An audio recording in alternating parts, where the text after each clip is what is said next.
I think we have a quorum.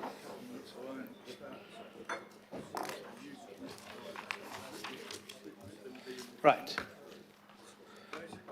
I think we're going to have Taryn lead off. Right, everyone, we're going to have the presentation will be based on what is in the report and the recommendations that are in the report. We then will have questions. I'm sure there will be many. There is advice from many parts of council about the process that has come to get here and also what possibly could happen going forward.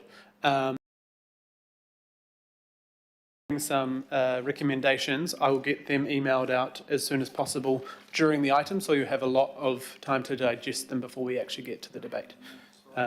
Thank you. Cool. Taryn.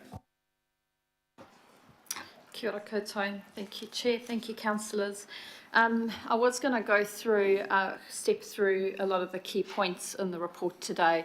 However, you've spent your morning hearing quite a lot from members of the public in different areas around the complexity that is around this walkway. I am joined today, I've got Anthony Lewis, he's our Specialist Technical Statutory Advisor. We've got Kim O'Neill, Head of Property and Commercial Business, Paul Kleineck, our GM, Resilient Land and Coast, Megan Patrick, Team Leader, Heritage Policy, and Catherine Hickling, our Principal Legal Counsel. So they are all subject matter experts that have helped to form what you've read in the report and are here for any questions later on. I might just cut really quickly through, and then I'm going to run through a presentation of a couple of pictures that we've taken of the walkway to just help build a picture for those that haven't walked the walkway. But what I just wanted to emphasise is that there has been many, many years, as you've heard already, of debates and discussions around the walkway. And unfortunately, none of those negotiations have been able to be concluded, and that has largely existed around the heritage status on the property and the disagreement, I suppose, in terms of what that value then becomes. We absolutely acknowledge, and having walked the walkway on Tuesday, absolutely acknowledge how important and how iconic this walkway is for the North Shore residents. That's not the debate here today. And we would love to find a solution that is able to minimise the risk and cost for council. It is a very well-used public route, and I might just mention that although we refer to it as a walkway, it is definitely, and you'll see in the pictures, a coastal access route, I'd say, across the 72-odd properties. The closure of the access was initiated by the owners, as you heard this morning, and has been positioned by the owner's representative as a response to the fact that the dwelling on Nan Kitchener Road property has the Category A heritage listing. And the owners restoring public access is contingent on the council undertaking the process to remove the heritage listing. It is acknowledged by the staff that the heritage listing has a negative impact on the commercial value of that property, and hence the reason we haven't been able to reach agreement. In terms of the report itself, we do cover off three different options. So one option is to ensure, to recommend that we do not initiate the plan change on behalf of the owners, and that we seek to continue to use the access route informally.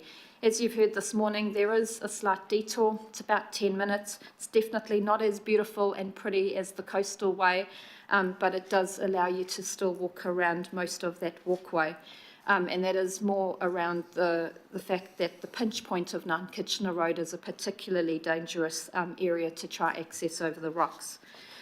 There is a second option in the paper that is that council would initiate the plan change. That would not be the advice of staff.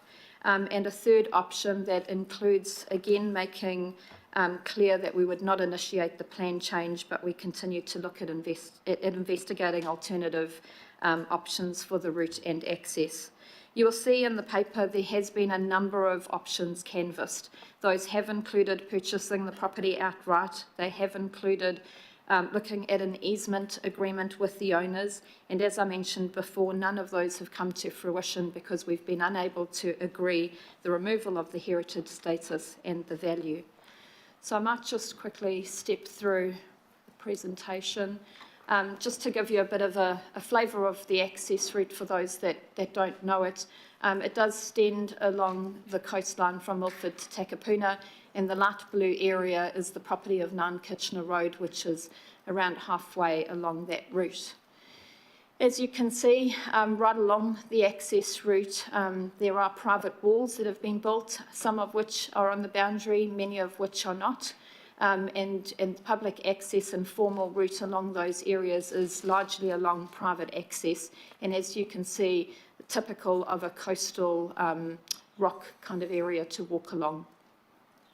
As was mentioned this morning, we have put up signage where just before the closure of the walkway, and that was just to inform the public of the closure and minimise any of the health and safety risks on that particular point.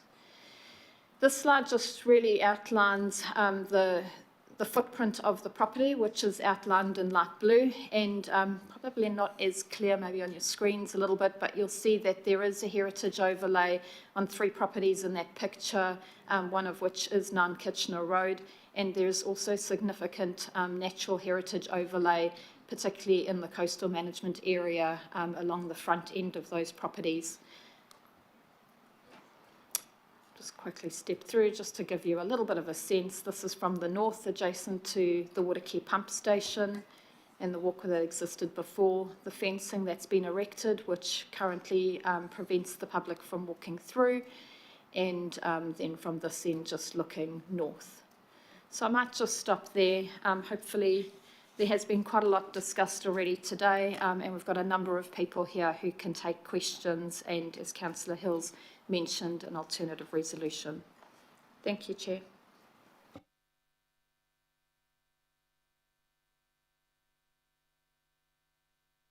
Right, thank you. Sorry.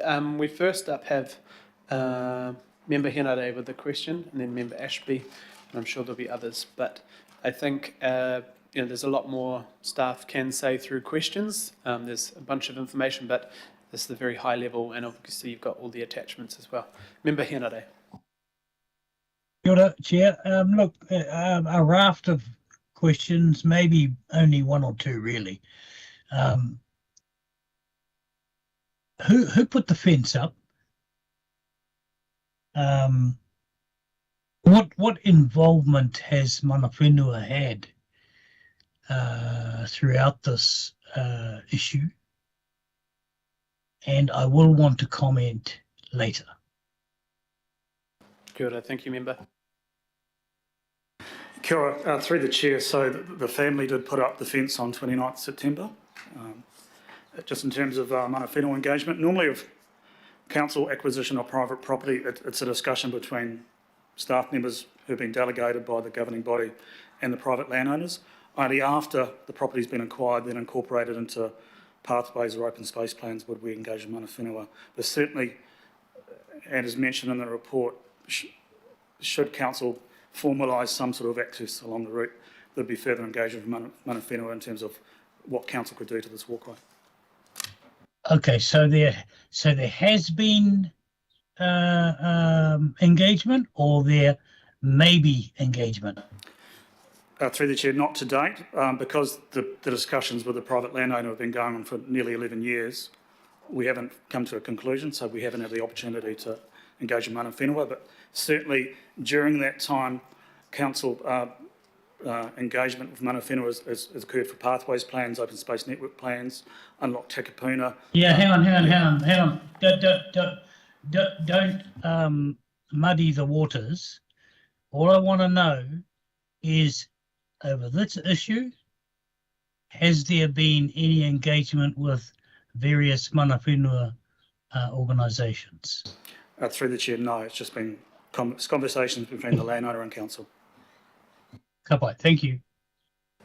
Thank you. Member Ashby. Thank you. My colleague has asked one of the questions I had. My other one was, can you just confirm for me how many properties specifically, I guess, make up this walkway, this private kind of connection, if you will? Is it 30 or is it 70? I've heard different numbers. Through the chair, there's 72 properties that can be affected. Of those 72, 33, the public tend to always use or cross to access the route. There's another 31 which at low tide or calm sea conditions, the public have the opportunity to walk further down the beach off the private property. And the last remaining 8 we actually need to go out and survey to double check. It's too hard to determine. So there's at least 30-ish that could potentially end up being in exactly the same situation as we are now? Potentially, yes, and of those 33, some are cross-lease properties or strata title apartments. Thank you. I'm going to reserve my right to comment. Kia ora. Thank you, Member Ashby. Councillor Turner, sorry. Ken's fine, Mr. Chair. So, because I don't understand the process all that well, but you said that the heritage status impacts the value of the property and that seemed to be the pinch point of negotiations. From what I heard this morning, council put that heritage order on the site. Now, when that gets put on there, is there anything taken in consideration? Because when you put it on, you reduce the price value of the property.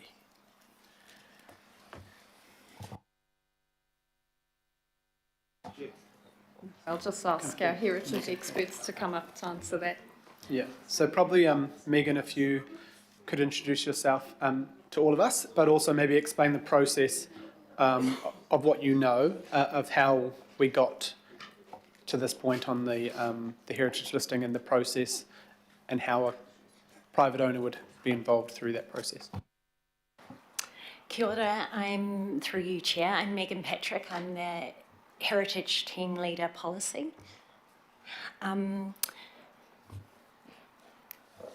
The work to put the place on the schedule began with the Legacy North Shore City Council.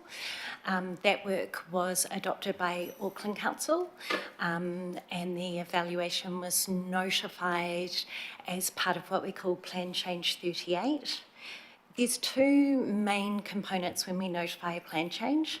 One is the heritage evaluation, which is what are the heritage values of the place, how do they stack up against the criteria that originally was in the Legacy North Shore City Plan and now would be the Auckland Unitary Plan. The second component, which is where your question comes in, is what we call the planning component when we notify a plan change. One of the things that we look at is not the value of the property and the effect of that.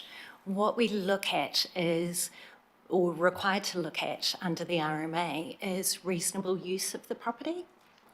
So when we notified Plan Change 38, we would have looked at, are the heritage values significant enough to justify its heritage protection? And it met that test. And then the planning test looks at multiple things under the RMA, including whether or not it meets a test of reasonable use. Thank you, but my question is, the place is worth Z on day 1. On day 2, when that heritage order is put on, by the sounds of it, it goes down to T in value. Now the entity, us, who caused a effect of reducing the retail value of that property, is trying to buy at the lower price. Am I right? Is that too simple? Is that too simplified? Is that where the problem is? Why with negotiation? That. Through the chair, I'm happy to take that. This is the other Megan. Thank you, Megan. There are things, regulation that government or council puts in can sometimes have an impact economically, positively or negatively. And so there are some instances where, say, scheduling from a purely market perspective has what some would say a negative cost, in the sense that the property otherwise would be worth less than it would be if you didn't have it. There are other situations where it actually increases the value of that property because of the heritage protection on it, and that is really clear. So regardless of whichever way it goes, that is not something that we can take into account when we make decisions about whether or not something is protected or not.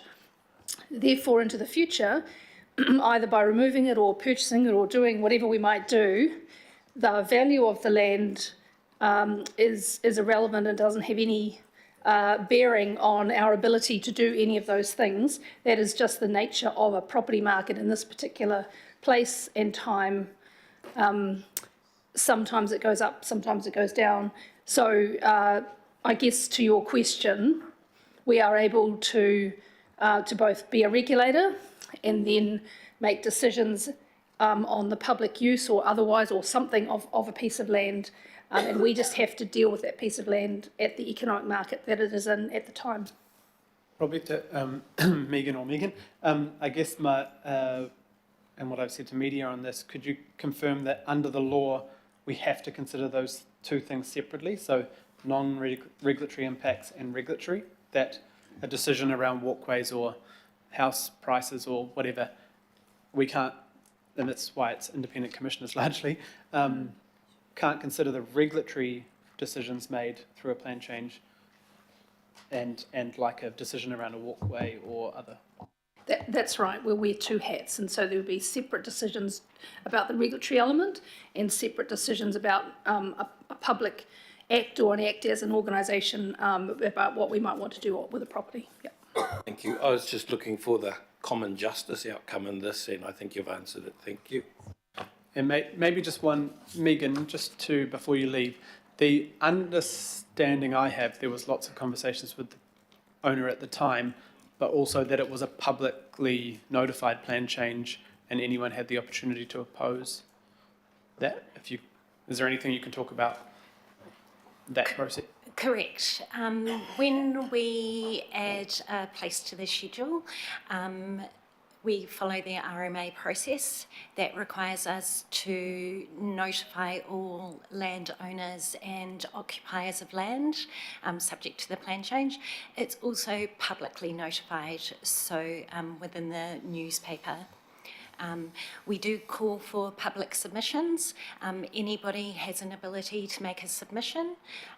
In relation to Plan Change 38, which is the plan change that placed this property on the heritage schedule, we received no submissions, meaning no submissions in support or opposition. There has been a question raised of whether or not the property owner was notified of Plan Change 38, and we can confirm that there was a letter sent to the owner of the property. Thank you. Councillor Darby, is it for Megan? Yeah, Councillor Darby. Yeah, thanks for that, Megan. And look, you have responded to my email on this, but I think it's good to flush that out. And then when the plan change is confirmed, a letter again goes to the property owner. Isn't that the correct process? No, a letter notifying of the decision goes to submitters. Goes to submitters. Yeah, of which there wasn't a submission on this from the owner. I thought there was a letter that also went back to Mr. Firth on the 25th of January 2018. So plan change, through you, Chair, plan change 38. Oh, sorry, added no, that's the notification letter. Getting it. Yeah, so plan change 38 put the property on our heritage schedule. Following the Auckland Unitary Plan process, that property was included in the Unitary Plan through a submission from Auckland Council. Following that process, we notified an additional plan change, which was called Plan Change 10, where we identified an extent of place. And at that point of time, again, publicly notified, letter to owner, and again, throughout that process, we didn't receive a submission on this property. Okay, that's clear. And I'm earlier in my questions of Mr. Whittenhanna, I alluded to, my memory was a bit vague at the time, though I had read this material, and I've now found it. It was in the, not the Import Flag stuff, the Rangitoto Observer from about 3 years ago. And one of the quotes there, this is the writer interviewing Mr. Firth when he was alive. And one of the things that Mr Firth said, and it was quoted there, the 75-year-old has been lobbying Auckland Council for formal acknowledgement of the cottage's history. Now, Mr Firth's not with us anymore, but are you aware of, is that referring to the protection that the Heritage A and PC 38 put in place, or is it something else that he was looking for to formally acknowledge the cottage's history? Through you, Chair, I do not know the answer to that question. I didn't come from the Legacy North Shore. I do know people who have spoken to Mr Firth and understand from their recollections of those discussions, which were a decade ago, were that he was aware and supportive of the scheduling of that property. And again, that is not information that I am aware of. I'm repeating things that staff have said to me. So apologies for not being able to answer that question more clearly. That's fine. I've got another question, but it's not heritage related, and I'll take it when you're... Thank you. Councillor Fuli. Kia ora, thank you, and thank you for that clarity around the process. I've just got questions about the options. I've got a couple of questions. The first one, the staff do not support option 2. Could you explain a little bit more why staff do not support option 2? And that's the option for council to initiate the plan change. Could you explain a little bit further why staff have taken that position? And then I've got a follow-up, Chair.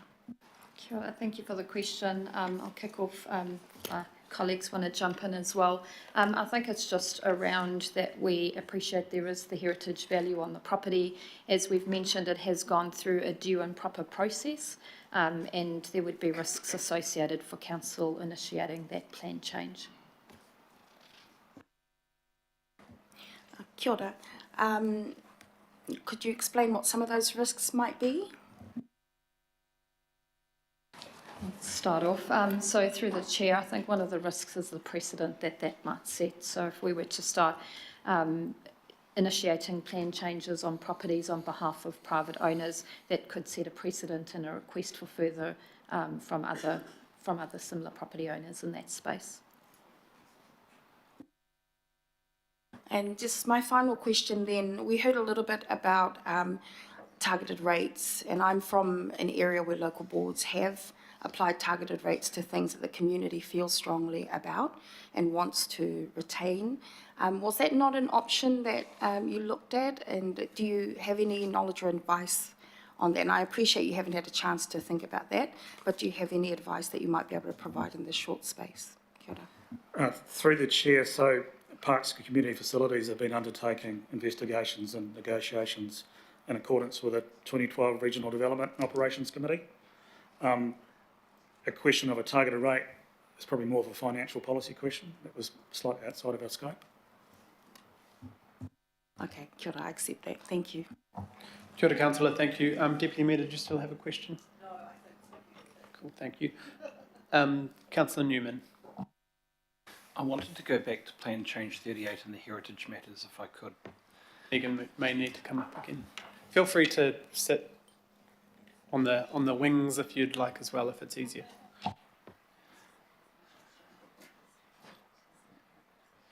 So just for clarification, when Plan Change 38 was notified, did you receive a submission from the property owner on Plan Change 38? We did not. Okay, and so and in the subsequent plan changes, when council lodged submissions to add this particular property to the schedule as per the proposed Auckland Unitary Plan, did you receive evidence, any submission evidence from this property owner? We did not. And you couldn't, by all reasonable accounts, you would not be able to decide to get a commissioner to enter into an evidence statement, statements to the effect of a third party had heard from the particular owner at the time that he was very aware of the plan change, or that he wanted to achieve the same objective as what was sought by the plan change. It doesn't meet the evidence standard, does it, if the purpose is to try and confirm that the late owner agreed with any plan change, that the only evidence standard that would be accepted is a submission from that person. That would be the standard process if the owner supported the plan change and we had evidence of that support. That would usually be through a submission to the plan change. Of which you've confirmed there wasn't. The other thing is that there has been some discussion about public plan changes and private plan changes. So could you confirm, or could somebody confirm that a public plan change initiated by council to revoke the heritage status of this particular property could well be a plan change that the council could end up being a submitter on opposing that? A council initiated plan change, especially one that was simple, i.e. in terms of its scope, i.e. proposing the removal of a scheduled property, it would be unlikely that council would submit on that.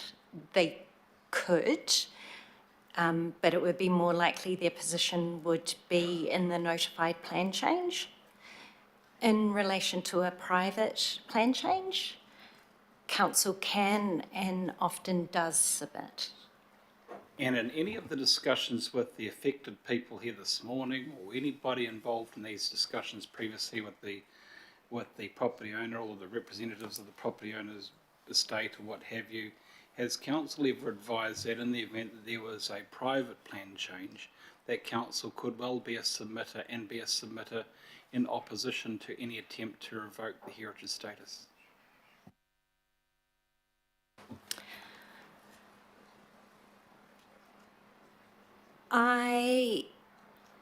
As the team leader heritage policy, if there was a private plan change proposing the removal or a council initiated plan change proposing the removal, it would be unlikely to be supported by the heritage unit.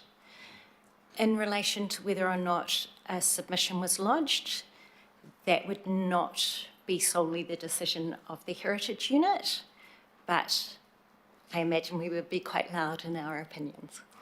Yes, but that wasn't my question. My question was, had that scenario been communicated to people who may well end up being applicants through a private plan change? Apologies, I missed that part. I have been involved in correspondence and inputting into correspondence that has gone from council officers to the owners, and we have advised them that the heritage unit would be unlikely to support a unlikely to support a plan change proposing removal. There has been no discussion on whether council would submit on a private plan change. Well, thank you. What you have provided is very interesting. Thank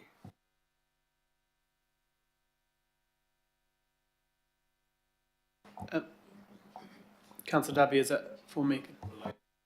If I may, before Megan might disappear to the back again. I heard you say you've been involved with Taryn's team and others on correspondence that's gone to and fro. Has there been any, in the correspondence coming from representatives of the property owners, has there been any expert evidence from a heritage expert that's being conveyed, suggesting that there is merit in council pursuing a plan change? So have you cited any expert evidence that has come from them to us? The only heritage evidence or expert opinion that I've seen is from council in relation to the heritage values. That meant we proposed its addition through Plan Change 38. Yeah, and I'm talking more recent, so you're confirming there is no expert evidence supporting the argument that council should pick this up and run with it, a public plan change, because we've got the evidence. Nothing like that. Correct. There's Okay. been no heritage expert evidence that has been seen. Thank you. Thanks, Stu. Thank you. Councillor Sayers. Yeah, thank you, Mr. Chair. A lot of my questions have been asked. One of them, one that I do have is around any valuations, because I might have this wrong, Taryn, but in terms of us trying to either purchase or get an easement, I think you mentioned we couldn't get to agreement on the values. So, obviously work out a price. So have we gone down the process of actually getting valuations done? And were those valuations done prior, or I guess post the heritage going on it? Through the chair, the most recent valuation, a registered valuation by an independent valuer, was from February 2022, and that was $4.25 million with the heritage status in place. Okay. Thank you for that. I hope, and for mentioning the figure, I hope that's okay. And so nothing post, right? Just confirming that. Nothing since then, and the owners have not offered up their own independent valuation either to show what they believe the property is worth. Unfortunately, that's a bit of a vacuum. So I'm just talking about the vacuum. I got the impression that some of our presenters in the public time felt that we hadn't done a lot for a while. There had been a void there, and they're a little bit critical that nothing's happened. So in terms of work being done, this being an active case, has it been dormant for a little while and coming up today, or has there been a period of non-communication because of the breakdown? Through the chair, Mr. Whittenhanna did outline that the last formal communication between council and himself was August 2022. Since that time, there's been further condition assessments. There's been assessments of a service requirement, either as an artisan residence model or for open space purposes. They weren't supported. And also further, I'll just go back a wee bit. The 2012 RDOC committee resolutions were based on an existing North Shore need. They weren't assessed against any Auckland Council open space provision, open space acquisition policies. That work's been going on. We've done that since that time. Yeah. So there has been work going on in the background. Okay, there might not have been visibility of that, so thank you for answering that question, because that helps. And I guess the final one, Chair, would be if today were resolved in good faith to set up, I don't know the right term, a working party involving the local board, etc., to try and find alternative solutions. If we do that in good faith today, has there been any indication from the representatives of the owners if they would also, in good faith, if we entered that process, take down the fence prior to summer? Thank you. Thank you, Councillor Sayers. I don't want to speak on behalf of the owners or the representatives, but to date the request has been that we initiate the plan change, and on that basis they would remove the fence. So we haven't had discussions about removing the fence in good faith due to ongoing negotiations. Okay, and that may be because that might be just flushed out today as an option. So I guess I'm just, if the representatives listening, they might want to indicate to the council if they might act in good faith in that way as well. Thank you. And maybe just a quick follow-up for Councillor Sayers for members who haven't heard it a lot of times, but I guess the issue with the discussions and negotiations, they've changed considerably throughout the time, the conditions, the expectations. Is there anything you want to further outline around, basically starting about reinstating a walkway, then it was about potentially artisan residents, then it was more about the plan change when the owners changed. Through the chair, yes, the negotiations have come up with different conditions of sale that included bronze sculptures of penguins, mosaics, information signage, writing off of rates arrears, permission to build a garage on the property, permission to access the property with a vehicle from Audrey Lane, offers for 1.5 metre strip for an easement, so that they have been evolving over time. Thank you. Councillor Ferry. Thank you. So I've got a few different questions. Sorry, it might sort of rattle around a bit in terms of who needs to answer. But I guess just to continue on the plan change discussion first, if we were to initiate a plan change, are we then constrained in terms of being able to submit against that plan change succeeding?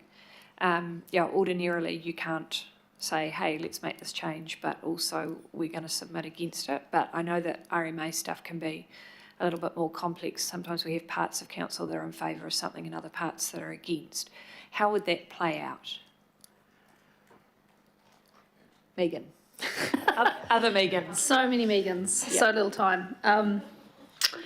Sorry, just confirming the question was if there was a public plan change, if there was a plan change of some sort and the different roles of council, was that the question? Well, it's more if we make a public plan change, can council submit, on balance, we actually don't support this plan change going through because of these heritage concerns or for these other reasons? Or can we only, on balance, we might raise concerns, but we would still on balance have to support a public plan change? Is there any flexibility? Thanks. Yeah, look, there is. So under the RMA, new one or old one, whatever one we're talking about, we can, so council has two roles. Council is the regulator role, which of course is the one that prepares the unitary plan in this case and the rules around it, and is the regulator in terms of putting public plan changes out.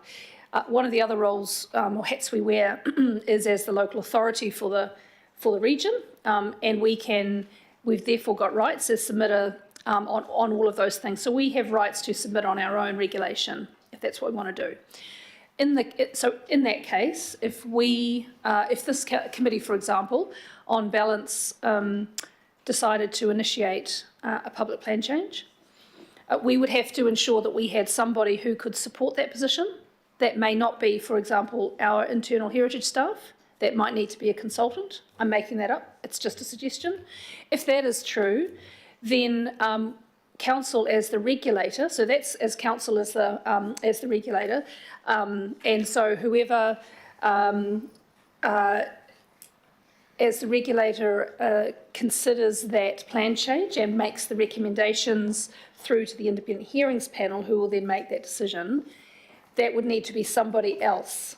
And so that, for example, could be a consultant, could be acting for council to initiate the plan change, and there could be either the internal staff or another consultant would act for council who would be advising the independent hearings panel to make that decision.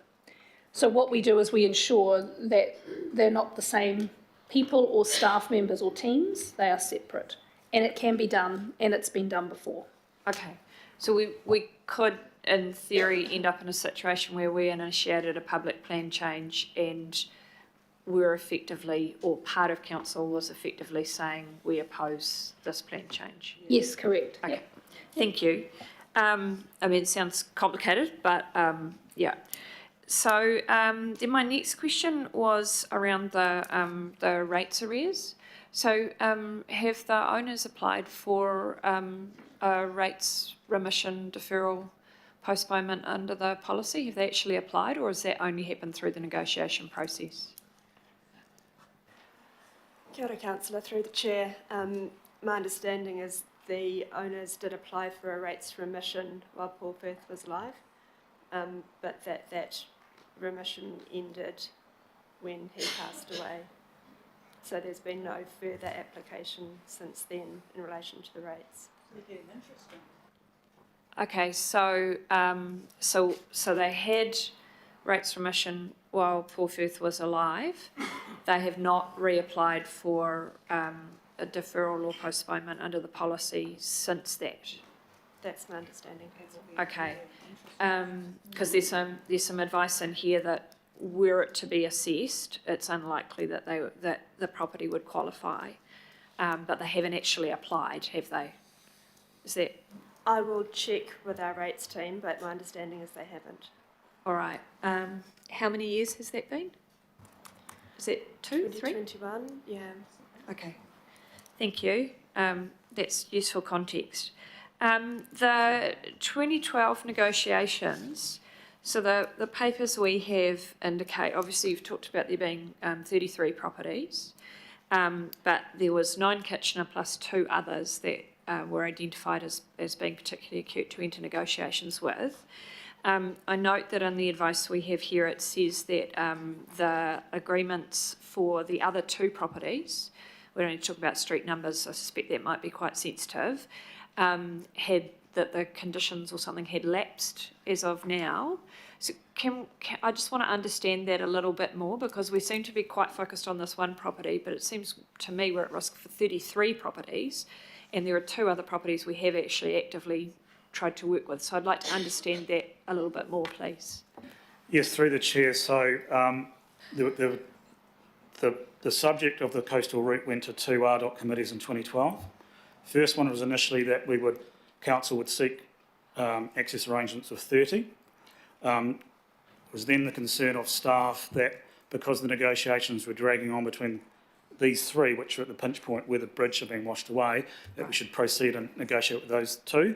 The other 2, they supported what was proposed, either a bridge or an easement through number 9, but their support was conditional on the owners of number 9 approving. One of the other ones may or may not have had a condition that council approved the construction of a seawall, that they lodged a resource consent. I'm not too sure what the process was, but they never constructed that seawall, and they've since now sold that property. Those 2 other properties, the former owners from 2012 are no longer own those properties. Okay, so one of the reasons that's really helpful, I sort of had in my head that they were at different points on the walkway, but understanding that it's all to do with that particular pinch point is really useful.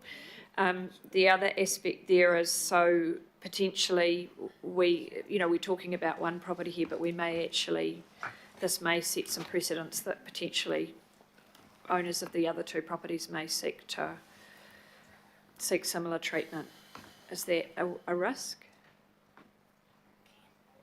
Through the chair, we have identified it as a risk in the report that if we come to an arrangement with the owner of this property, whether it's an easement or acquisition or whatever, that could initiate other such interests from other property owners. Okay. Is there a reverse opportunity there, which is that if we reach some kind, however we reach some kind of resolution to this with 9 Kitchener, we can then seek to apply that to those other 2 properties, or indeed to others on the... it all has to be willing seller, willing buyer, doesn't it? Yeah. Okay. So it gives them a precedent, but it doesn't give us one. Yeah. Through the chair, the negotiations of all the property owners dating back to 2012 have been by negotiation, not through a compulsory acquisition under the Public Works Act. Yeah. Okay. Now, my final questions were about whether we have... Well, we is the wrong term here, because obviously council doesn't own this land, which is why we're having this conversation, right? But are there other walkways of this nature? Perhaps we're noting that there is some public land on the full stretch, where we have multiple landowners like this, or is this quite an unusual case? I mean, I guess I'm thinking about, often we will have an informal pathway that's through one person's land, but to have it across multiple landowners like this, is that common? Do we have other examples of this, or is this quite unique? Through the chair, option 3A in the report mentions at a very high level discussions with the Walking Access Commission. Yep. We have spoken to them, we have spoken to the partnership teams within Parks and Community Facilities, where we have a similar case up in Matakana, where Access Commission and Council worked together to set up a community sort of led model where there was community-led negotiations with private landowners to enable a walkway. So there is another example. We did look at that, but we haven't had time to further see if that's feasible, and that's one of the options, 3A, that we could go away and look at it more and see if that's viable. Okay. Are you aware if the Walking Access Commission has worked on this pathway in the past? I was something I was quite keen to ask the Te Araroa people, but I thought it was more appropriate here. It was, through the chair, it was on their radar when we had the discussion with Dot Dalziel from Walking Access Commission. We had a lengthy discussion with her looking at some of the options moving forward. Again, it's an option 3A that we could go away and look at it more. Okay, thank you. Thank you, Councillor.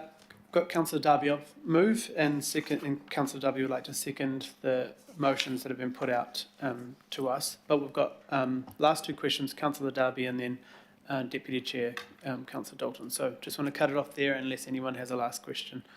Councillor Darby. I've probably got a question for the whole team, and of course, Taryn, you're the lead on that. Look, there's been the suggestion that council's been sitting on its hands, I think, from the Takapuna Residents Association, and they say they don't support council doing nothing. I've been around this since the North Shore City Council days. It's been a really hard nut to crack. I personally know of how many stops have been pulled out and how much has been looked at, but do you want to just maybe take this opportunity to comment on how many cracks you've had at trying to crack this nut over the years, and what has been the absolute commitment? Because I know there's been a massive commitment to it. It's not resolved, and I'm not looking for an excuse, but look, the local board's worked with you. Chair and I have worked with you. We know that you've pulled out the stops, but I want you to tell us, just give us a sense of the time and commitment and all the various strands that you've been working on to crack the resistant nut. Thank you, Councillor Darby, for your question through the chair. I probably don't have as long a history as you do, and a number of my other colleagues who have been working on this for many, many years. But I think if you step through the report, what is really clear is we have been looking for a solution. It hasn't been that we don't recognise the value of the walkway. We absolutely recognise the value and what it brings to the North Shore residents and visitors to that area. And I think the complexity of the issues, the consideration of the risk, and I heard earlier this morning, don't look into the future, don't be so risk averse, but we do have to take that into consideration because a number of those decisions then that risk falls to council and the liability falls to council going forward. So I would say I understand the frustration, I suppose. Anything taking this amount of time to find a resolution will be frustrating for the owners and others before, but I can wholeheartedly say I know that there have been a number of options, and many of which I outlined in the report, that have been canvassed, that have been looked at. Some of those come with a degree of significant financial cost, others don't, and it is just an unfortunate that we haven't been able to resolve that and reach a resolution to date. And one final one, going back to that article in the Rangitoto Observer that I mentioned, and you may not have read it, but it's an interview with Mr. Firth, and he refers to another part of his family, and he talks about a relative agrees with the idea of gifting the property to the people of Takapuna. He talks about Takapuna because that's the community he knows. So it appears that there's the beneficiaries, maybe there's multiple, and there's possibly one of those beneficiaries that has a different view to others. Have we, in our negotiations, have we negotiated with a representative of the beneficiaries, plural, or have we had discussions with the beneficiaries independently? Because it appears that possibly there's a party that's quite amenable. Through the chair, since August 2022, we've mainly been dealing with Mr. Wittenhanna.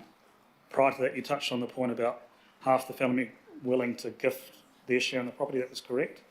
The mentioned 2018 Heads of Agreement document was that council had the opportunity to acquire the property subject to conditions, and one side of the family was willing to gift their 50% share, so it was effectively half price, and council would only pay the late Mr. Paul Firth for his share in the property. Yeah, I guess, look, I'll probably leave it there, but I'm thinking, there's still that other party there that is maybe still has a different view to the others that could be explored. Probably just leave it there.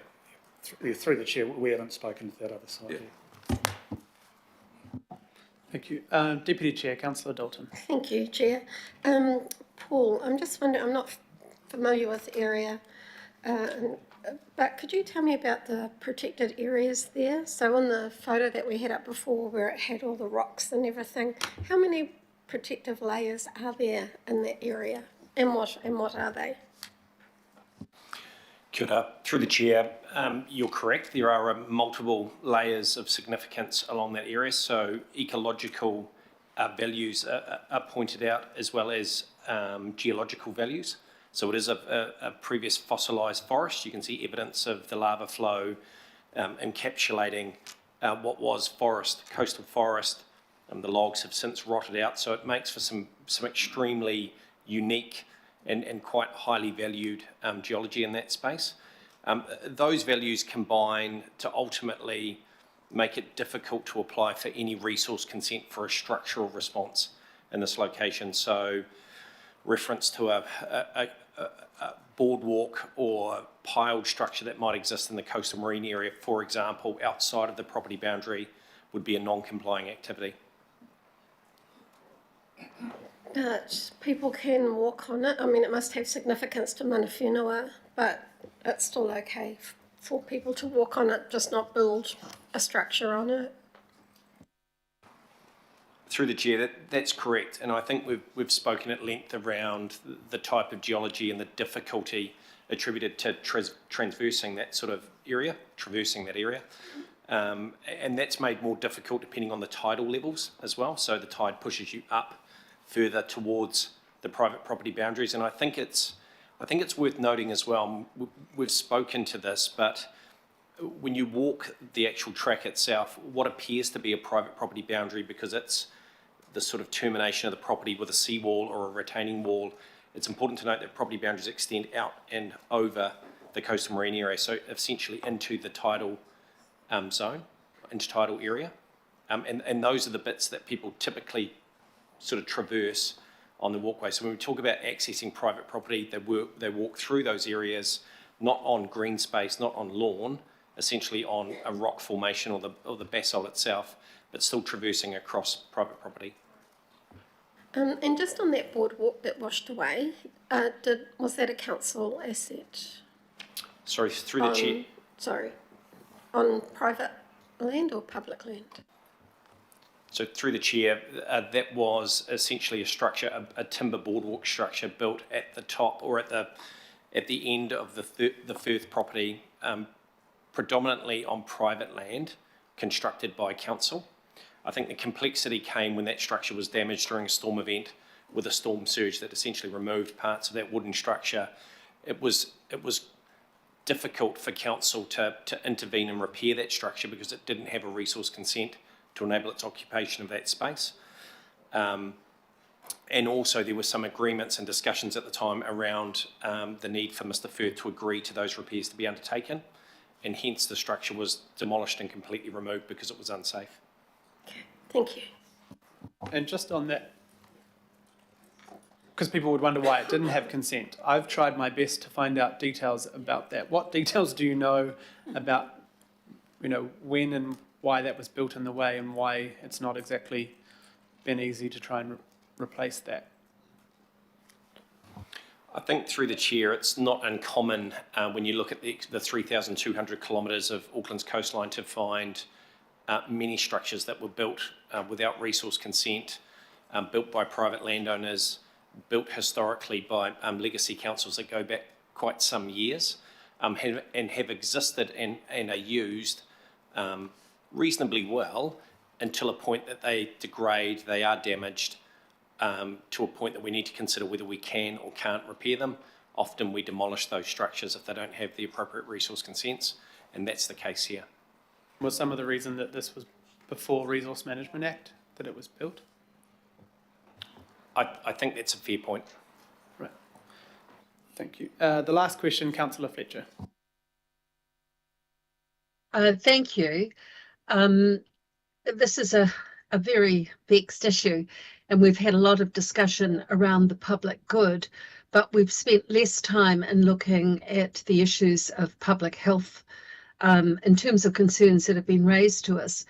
With the Chair's recommendations that I think they're moved, aren't they? Yeah, they're moved. Will they give staff sufficient scope to deal with the matters of public safety? Fortunately, we have accident compensation and we don't live in the sort of litigious world that Americans might do. But I'm very keen to know that we minimise any risk to public safety that we possibly can. And I'd just like staff comments on the recommendations and whether that is giving you enough scope.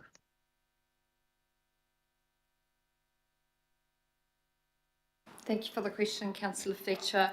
I think as we noted before, there are safety risks along the entire access route, and hence those are the things that we have considered in terms of any kind of suggestion to formalise the route along that area would make it incredibly difficult.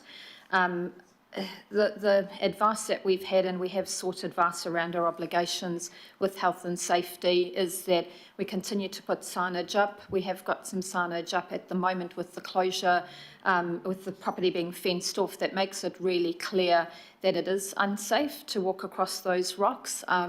But unfortunately, as we know, any amount of signage, if the public choose to ignore that, there is a risk. But we don't believe that that risk sits with us at present.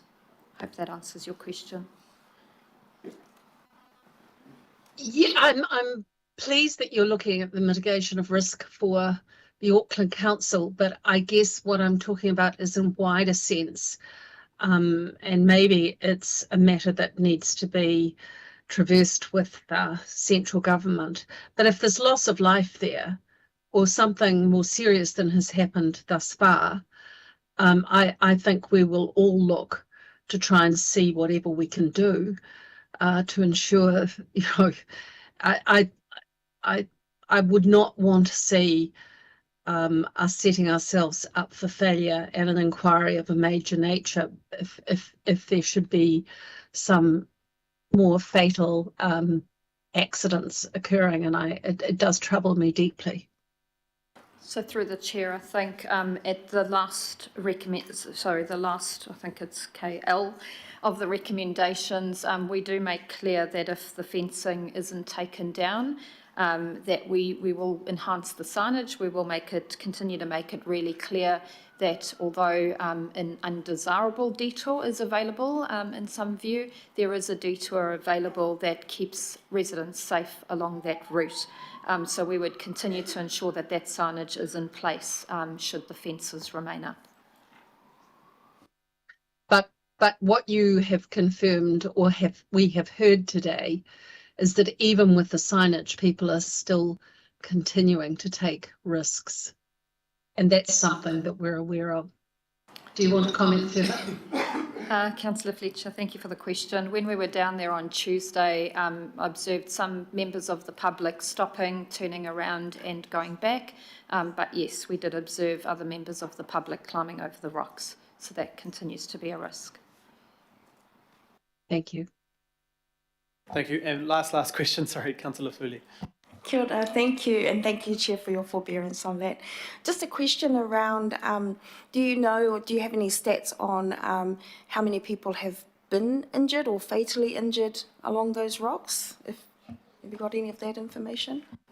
Thank you for the question, Councillor Fuli. We don't have statistics on. We have heard through the public a number of people, and when you walk the walkway, somebody has written on the signage on the fence to indicate that they have broken a wrist. So that is, we know of one case, but no, we don't have a full list of that. Thank you. Kia ora. Kia ora. Thank you. Right, we'll go into the debate now, so get the staff to step back from the table. Thank you. And just to explain the resolutions, the feedback I've had from many of you is that there isn't a lot of appetite right now to potentially buy the site, but I'm not closing that option, in my opinion. That is, under the current negotiations, not up for negotiation unless we remove the Category A listing. So, but we have heard the advice pretty strongly that we can't guarantee that, and to my questions to Mr. Whitten-Hannah was clear that we could go through that whole process and the fence potentially could go up. There was no confirmation that the fence comes down. So I've spoken to the Mayor, I've spoken to the local board and a number of other councillors around what this looks like. This does give it a finite period. This enables the local board and others to have this conversation with the owners, hopefully. We're asking them to also, in good faith, take the barriers down while the discussions are going on. There has been a lot of different views come to the table, and we've also heard, obviously, that there are members of the community who would oppose and submit against any removal of the Category A listing as well. So it is far more complicated than just the options that we might want to do. Or I would love to keep this open. This is an important walkway for me and our community. For a very long time, I've walked over there since I was a kid. I think it was to my surprise when this issue came up and how much of this walkway is not on public land, when my assumption that was the case. The other issue around the walkway being built on private land, it is unusual and we cannot find how that happened, but it was in the 1980s, it was before the RMA, and the issue has been trying to rebuild such a structure legally is almost impossible under these conditions. So I am looking to this conversation that may lead to a potential other structure or other way to pass or get past this property, but it is very unlikely that we would get consent for that, but I'm keen to continue to investigate any and all options to do so. The purchase of the property, it could be part of the discussions. At the moment, we have to change the discussion because the discussion and the parameters around that do not lead us to a finite outcome that we can point to. So we have to get around the table again, and we have to figure out a way forward that gives the community the access, but also doesn't lead us down pathways that we cannot guarantee. So I will go to debate on this, and I will leave it. I may say a few words at the end as well to round up, but I really want to appreciate everyone's patience with this. The community expectation is really high. It is a really upsetting thing for our community. It is confusing. It's complex. There aren't really any other examples like this that I can think of, that I've asked of, where the complexities leave it largely impossible to get an outcome just from this meeting. Any decisions around, and I've said it in there, around funding or unbudgeted items or money for, easements or any types of purchase would need to come to the governing body. This committee does not have delegation to allocate unbudgeted funds. That has to be through the budget committee or the governing body that has that power. So that would come back pre-July next year. Right, we've got Councillor Turner first. Thank you, Mr. Chair. I'm not associated with this area. I come from the Waitakeris, where we've had our tracks closed for 5 years, and not just our regional park tracks, but moreover, our recreational connector paths, which go around the coastline and cross many unclear boundaries. So I'm speaking for West Auckland, as I know. When I say my heart goes out, our heart goes out to the people of Takapuna and Milford. We have some sayings in West Auckland.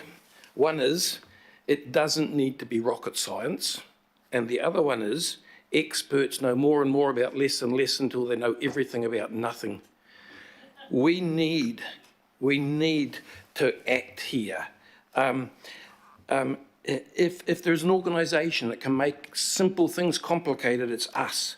From health and safety to the BCPU and on to managed retreat, we will spend hundreds of thousands talking about this.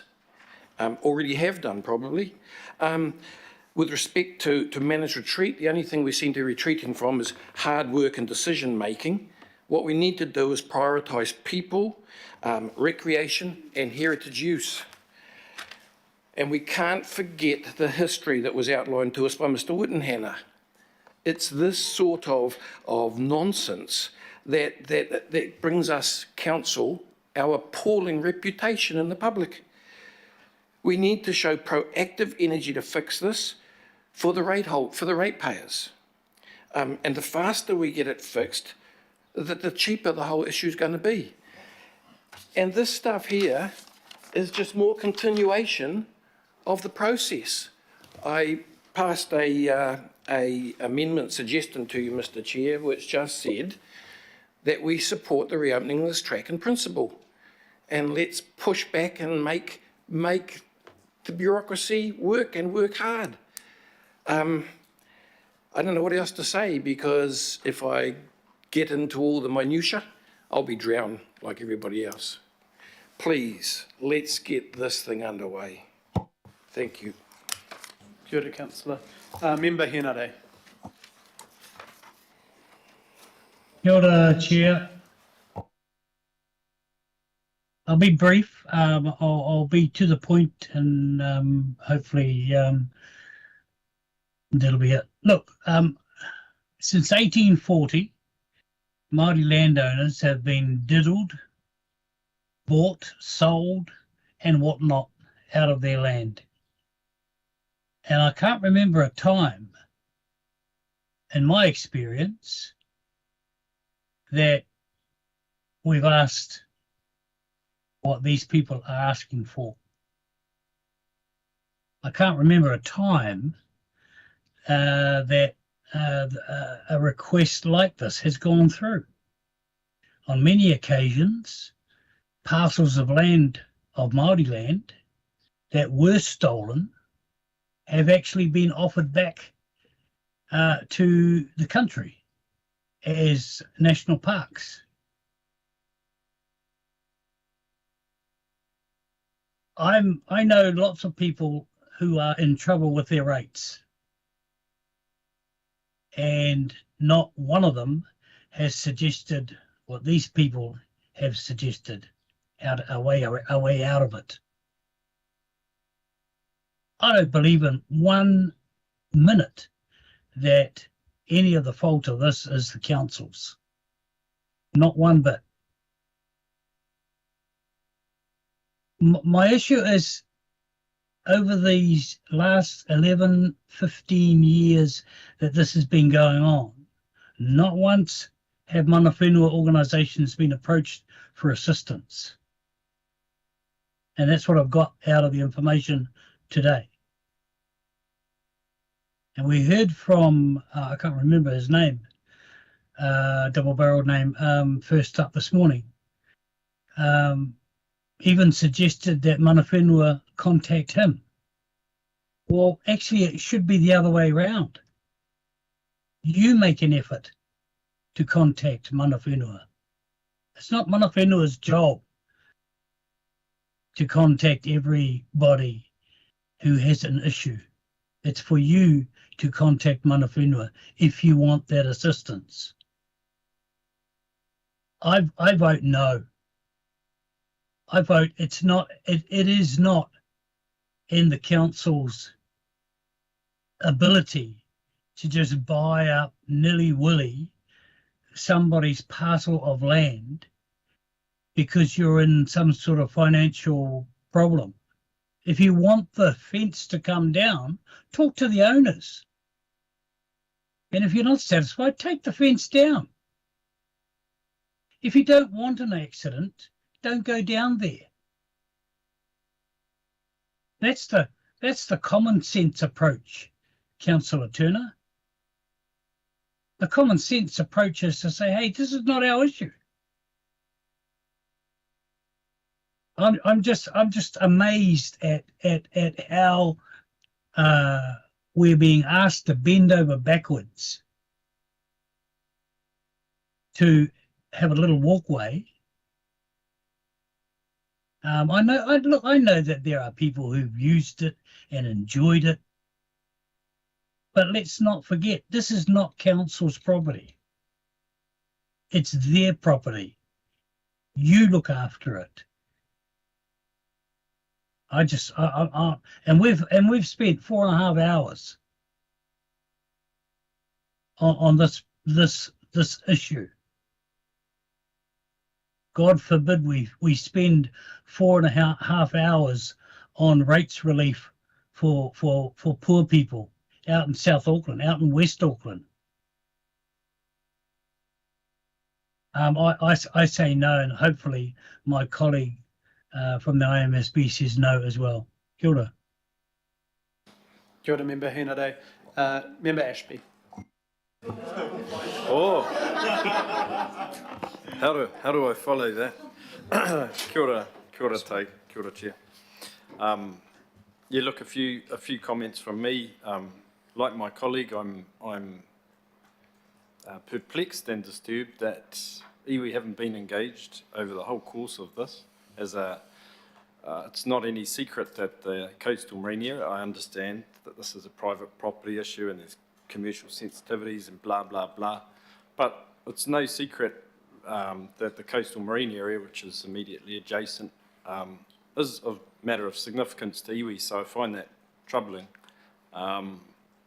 And I can only speak on behalf of my own iwi, but no, I'm not going to go pick up the phone and ring someone who demands me to do that. And I'm sure other iwi chairs have better things to do with their time than that as well. But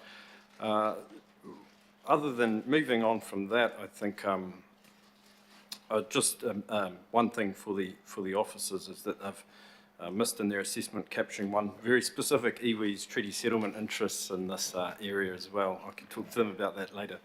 But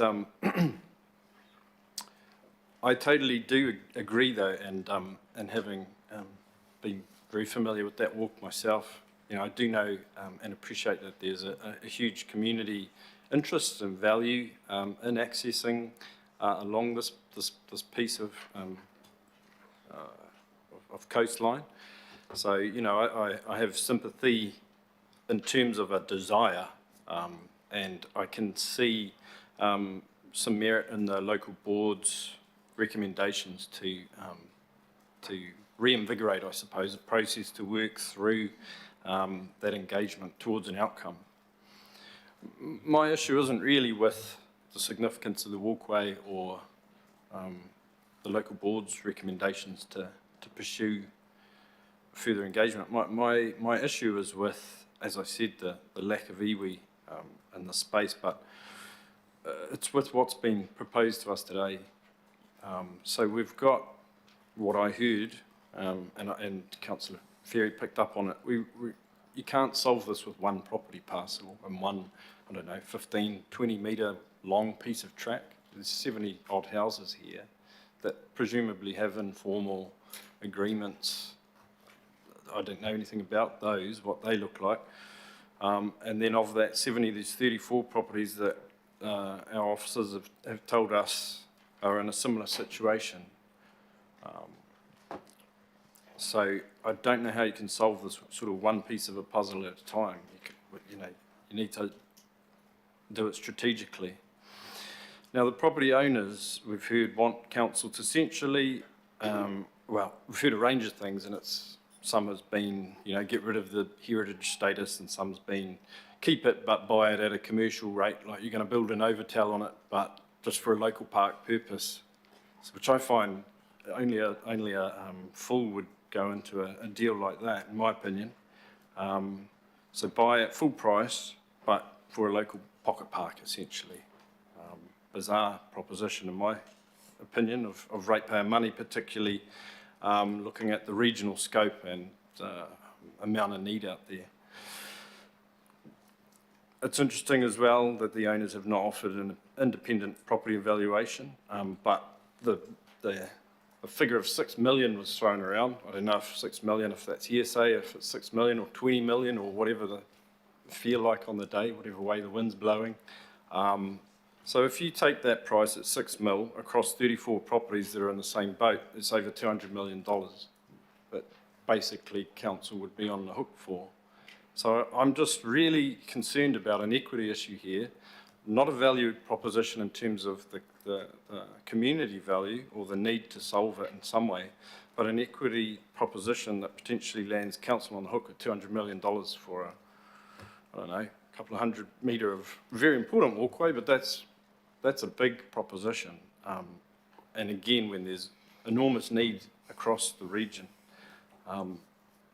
You know, from my own neck of the woods, you know, the Te Hinga walkway, which is very popular, was a very popular and much longer walkway, is now half in the sea, and there's probably landowners along there that would be wanting a similar type of arrangement to this, and I would support a connection in the same way that I would support a connection here. I can't support, like my colleague, a proposition that potentially lands council in this situation with this much investment for the gains that are on the table. So, yeah, I'm happy to sort of support the direction the local board's going, but I have a problem with what some of the submissions earlier today have been, what they've been asking. So that's my 2 cents anyway. Kia ora. Kia ora, thank you, Member Ashby. Councillor Ferry. Thank you. I just wanted to, I know there's a lot of work that has gone into coming up with this, these resolutions, and I guess I would just encourage members to check them out, because they're not saying, yes, let's buy the property. They're saying, hey, here's a chance for us to find a way forward. And if the property were to be purchased, then that's something that has to actually go to governing body and requires a lot more work. So I just wanted to clarify that in terms of some of the comments that have been about voting no. Actually, what we are being asked to vote on here is a way forward that doesn't assume we're going to buy the property. So I would encourage people to vote for that, because it seems to me, particularly the work with the Devonport Takapuna local board, acknowledging their role as being able potentially to sort of break the deadlock on this, I think is really important.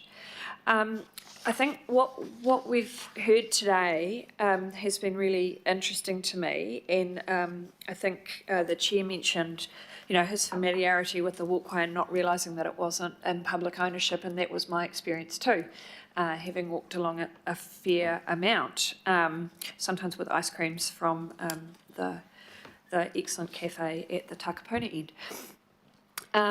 But I just feel like there's a whole lot of stuff here this is a really complicated situation, and there isn't a silver bullet for it. It seems to me that there has been some goodwill, but it hasn't been enough to get us there.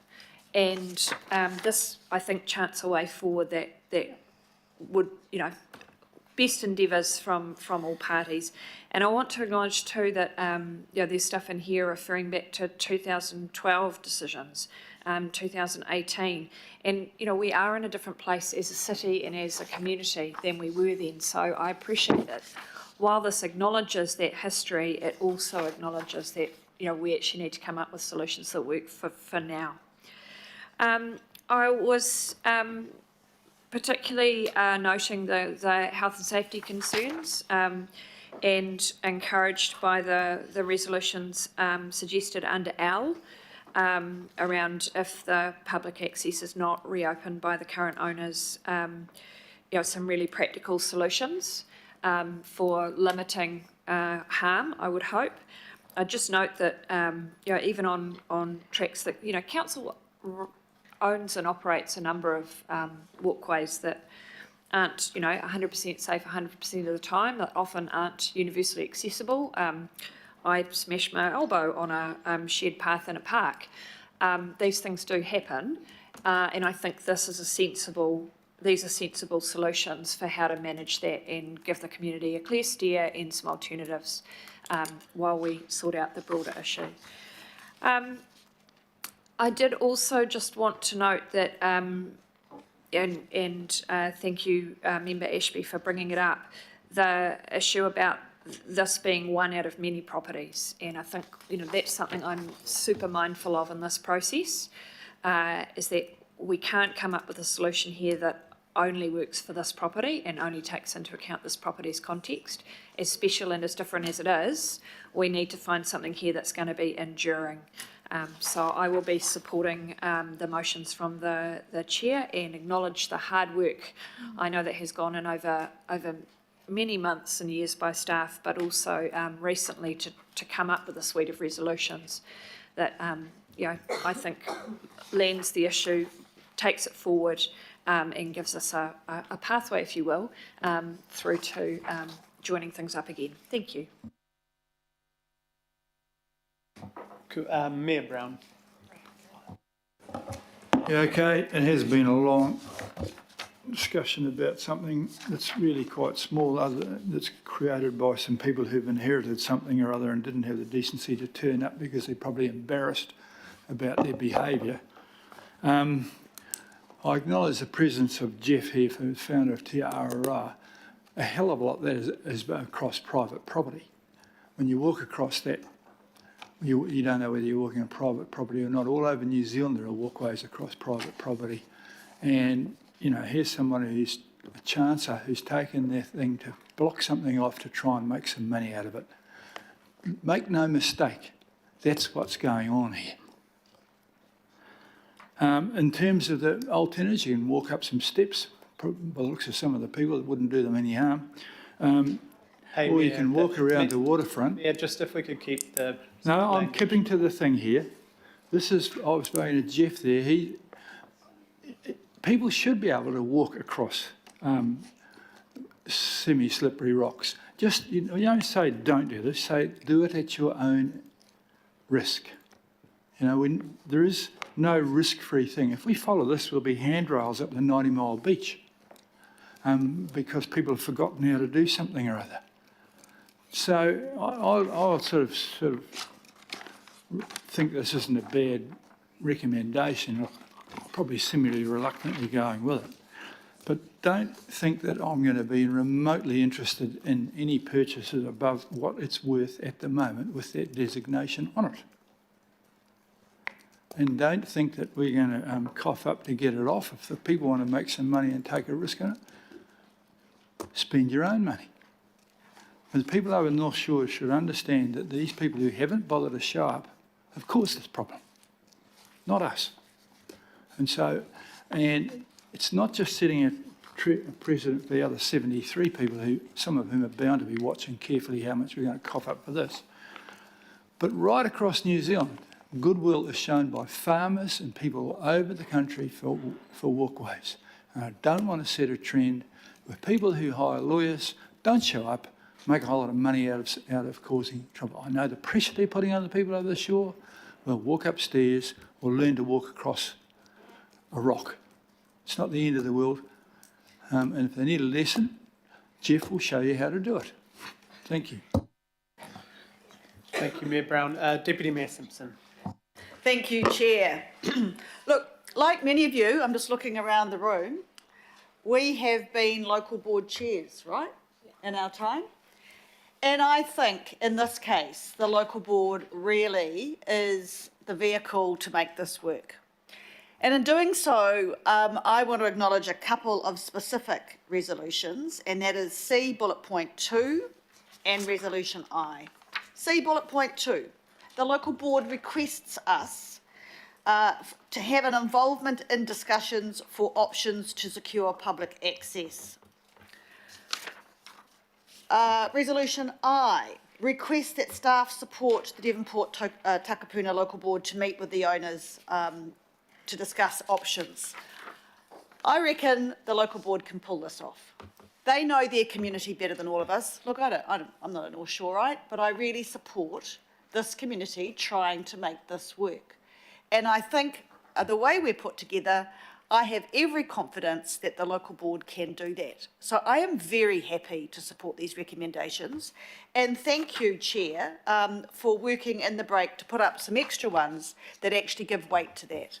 I wouldn't have been happy, I don't think, to make a call today one way or t'other. What I think we can do here is give the local community a chance to get together locally and find a solution. So thank you. Thank you for the extra recommendations. It's happened in my ward. I wanted something to happen. It didn't work. Got everyone in a room, come up with a few local solutions, and actually was able to get success. You know that. I know that. And I think these guys can do it too. So I'd urge you to give the recommendations your vote and help the North Shore community try and develop a solution themselves. Thank you. Kia ora. Thank you, Deputy Mayor. Councillor Fully. Kia ora, thank you, Chair, and thank you, Deputy Mayor. You've pretty much taken the words out of my mouth as well. Yeah, like I said during the question part and during the presentation from the local board, this really does require a locally led and local board led solution. And I have full confidence, just like the Deputy Mayor has, that that can happen. And, you know, targeted rates is something that hasn't been considered. You haven't received advice on it. And this resolution allows you to get that advice and that support from staff. And I fully tautoko that. I just wanted to add that, you know, I really commend the staff for all of the work that's gone in here. We're talking about over a decade of work and over a decade of trying to find solutions going forward. And I'm hopeful that with the support for the local board that a solution can be found for this very deserving community. I'm really mindful, I wouldn't have supported a sale today, so I'm glad that, Chair, you've been able to find a different resolution. And that's because I'm mindful that there are lots of communities with similar issues. A few years back when I was still chair of the local board, we had a group from my local board area who came to the governing body looking for help because they had a similar situation on their land, private owned land, that had had a heritage historical protection placed over it. They wanted to sell the land in order to provide social housing for a community that is an area of high deprivation. So hundreds of houses would have been able to be provided for that community. But because of that protection, they weren't able to afford to initiate the plan change process themselves. I mean, we're talking about people in my community who are ordinary folk, mostly seniors, many of them on pensions and things like that, so they couldn't afford to start the process. The local board weren't able to provide the funding for that. They came to the governing body and they were kicked back, they were bounced. So I'm just providing that context that there are communities all over Auckland with similar situations. But I do believe that hopefully you'll be able to provide or find a solution going forward. And so I am going to support this resolution, Chair, because I do think that, you know, we can find a way forward. So I thank you for that. Yeah, kia ora, thank you. Thank you. Thank you, Councillor Foley.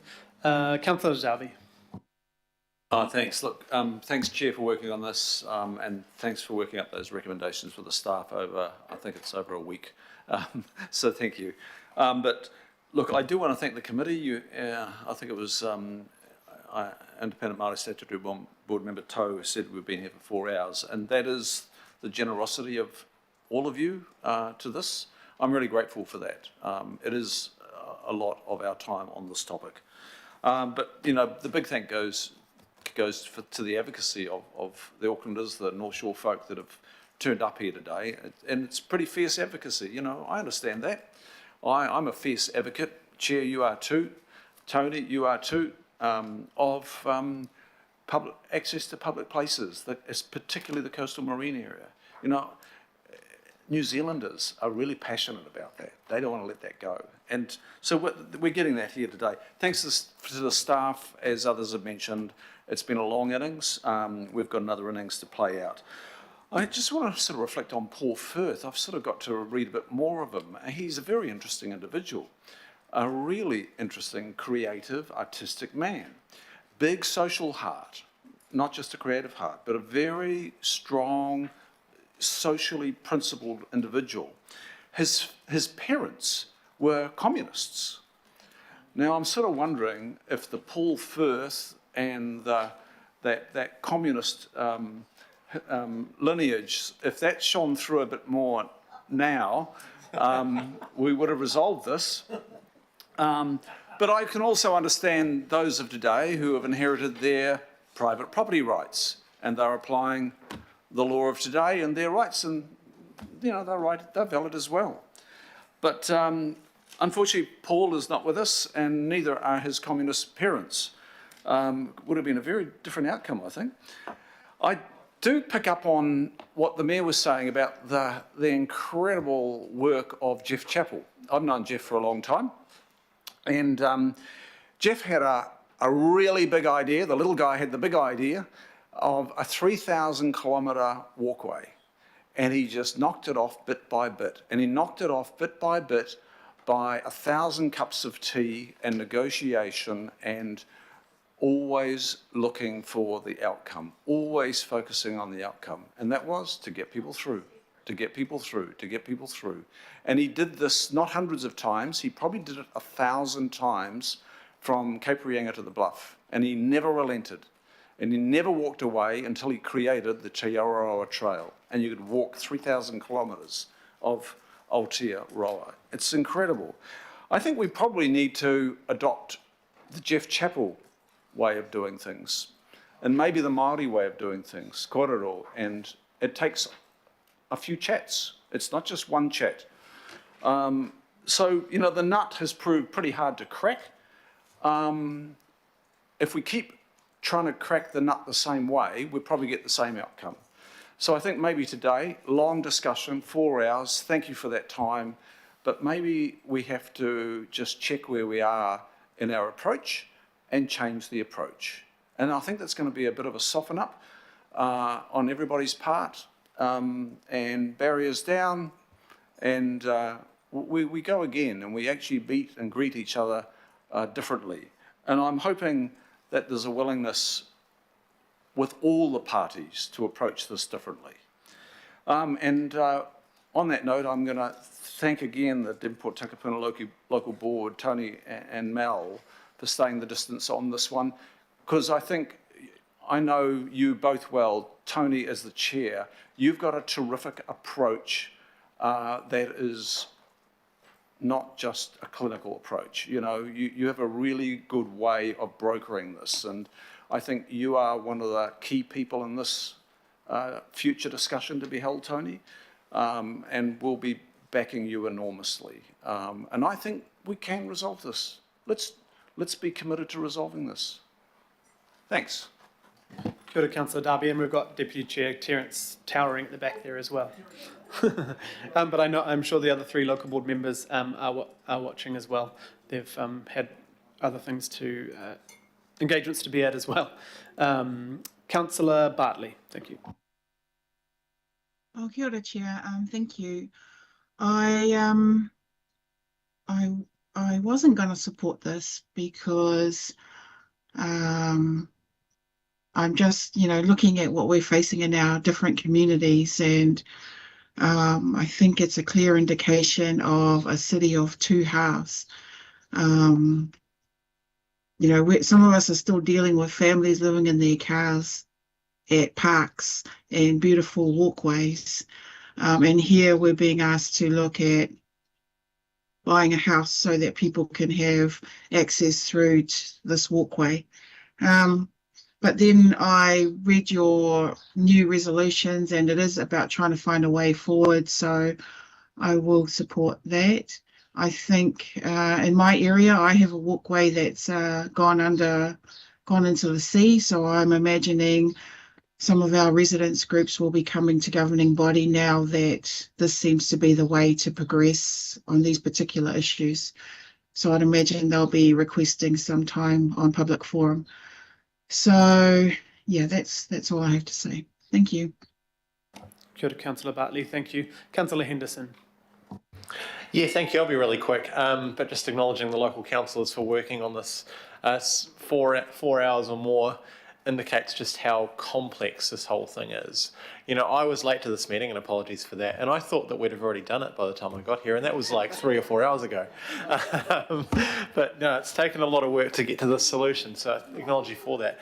I think we've landed in a pretty good place today because, you know, I really do back in the Devonport Takapuna Local Board. They're doing a fantastic job over there, and I really acknowledge that you guys back you to find a solution that's going to work for the communities that you represent.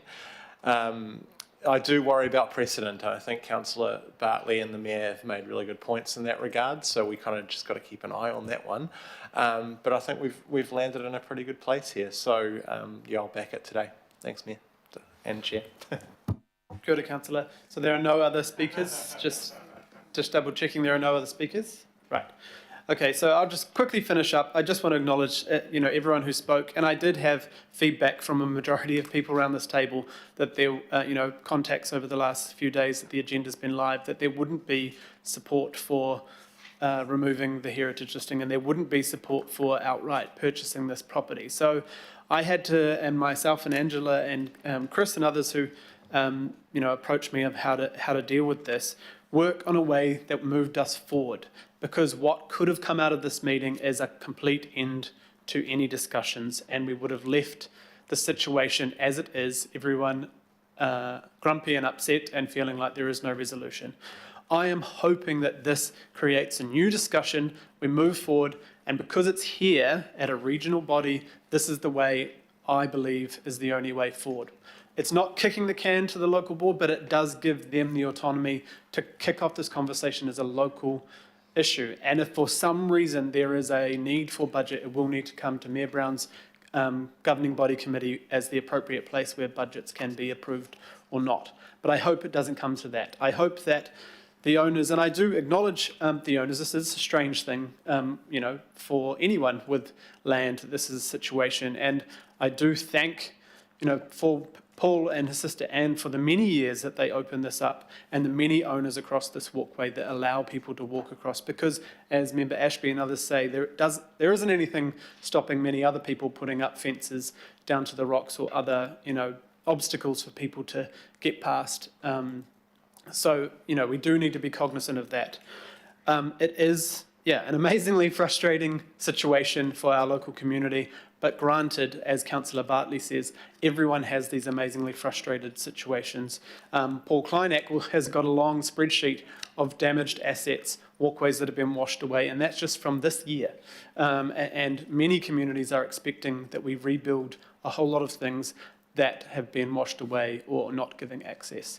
I take the comments about mana whenua very strongly. I think that the conversation, and I did speak to Member Ashby a couple of weeks ago about this, because he has a lot of experience in this area on other issues when people have tried to rebuild or do building of assets in this area that is so important to Māori and so important to mana whenua in this space, because it is so precious and special and unique.